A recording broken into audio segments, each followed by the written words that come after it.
नमस्कार दोस्तों। मेरा नाम दीपक है और मैं आपके समक्ष आज एक बहुत ही गहरे टॉपिक पर चर्चा करना चाहूँगा। हमें देखने को मिला है कि बहुत सारी मिसलीडिंग्स जो चीज़ें एनवायरनमेंट को लेकर हो रही हैं, उनमें किस तरीके से हमें अपना एक मत रखना चाहिए। डेमोक्रेटिक कंट्री होने के नाते अपने आप को एक संवेदनशील व्यक्तित्व के तौर पर प्रेज़ेंट करना चाहिए। तो अभी एक हाल-फिलहाल में जो चर्चा हमारे सामने आई है न्यूज़ के माध्यम से, सोशल मीडिया और भी जितने भी प्रिंट मीडिया, जिन माध्यमों से हमें पढ़ने को मिला है कि अरावली जो पर्वत श्रृंखला है, उसमें माननीय कोर्ट की न्यायालय की तरफ से कुछ इस तरह की जो रीडिंग्स पास हुए हैं कि इतने मीटर की जो श्रृंखलाएँ होंगी, चोटियाँ होंगी, उनको अरावली का हिस्सा नहीं माना जाएगा और पहाड़ को काटने की बात इसमें सुन सामने आई है। संपूर्ण परिप्रेक्ष्य हमें जानने को तब से मिलता है कि अरावली तो बहुत पुरानी पर्वत श्रृंखला है, प्राचीन पर्वत श्रृंखला है। अरावली जो है, वो भारतवर्ष जब भारत द्वीप जब बना भी नहीं था भारत खंड का, उतनी पुरानी है। तो और उसमें बहुत सारी वनस्पतियाँ, बहुत सारे जितनी जीव-जंतु हैं और जितने भी प्रकार के हम वाइल्ड लाइफ़ में पढ़ते हैं, फ्लोरा, फ़ौना,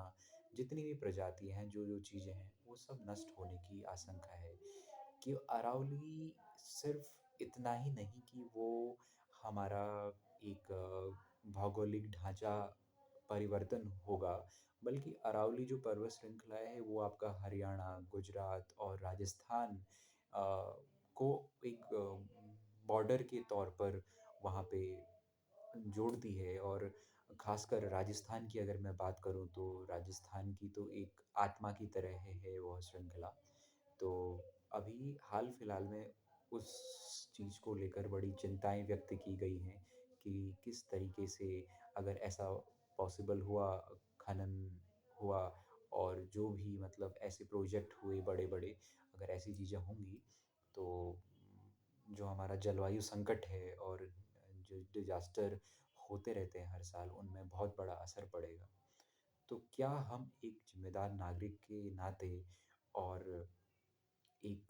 संवेदनशील व्यक्ति होने के नाते, व्यक्तित्व होने के नाते हमारे मस्तिष्क पटल पर इसका क्या प्रभाव पड़ता है और आने वाली जनरेशन के लिए और हमारी अर्थ के लिए क्या इसके दूरगामी परिणाम होंगे? इस पर चर्चा करने के लिए मैं आपके समक्ष ये वीडियो साझा कर रहा हूँ। तो मुझे उम्मीद है कि हमारी जो संसद है और जो हमारे माननीय न्यायालय हैं, उनको इस पर पुनर्विचार करना चाहिए और उसके आस-पास रहने वाले लोग जो हैं, उनको इस विषय में सोचना चाहिए और हो सकता है कि कभी-कभार कोई निर्णय सुनाने से पहले उसके आगे-पीछे उतनी दूरगामी चीज़ें नहीं पता लग सकती, लेकिन बाद में विचार-विमर्श करके उसको सुलझाया जा सकता है। तो आराम जहाँ तक आप मुझसे मेरा ओपिनियन पूछेंगे, तो मुझे सिर्फ़ इतना ही जानने को इसमें मिलेगा और आपको बता सकता हूँ कि कोई भी जो प्रकृति से जुड़ी चीज़ें हैं, हमें प्रकृति का अनावश्यक विध्वंस नहीं करना चाहिए, क्योंकि फिर ऐसी आपदाएँ अग्रसर होती हैं, जिससे मानव संसाधनों की बहुत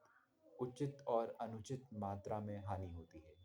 तो मेरी उम्मीद है कि आप भी कमेंट में अपना जो मत है उसको रखेंगे और उम्मीद है कि ये समस्या जल्द से सुलझेगी और एक हम अपने समाज को व्यवस्थित और अपने जो प्राकृतिक संसाधन हैं उनका नियमित और सही ढंग से उपयोग किस तरीके से करें इसका ख्याल रखें। नमस्कार।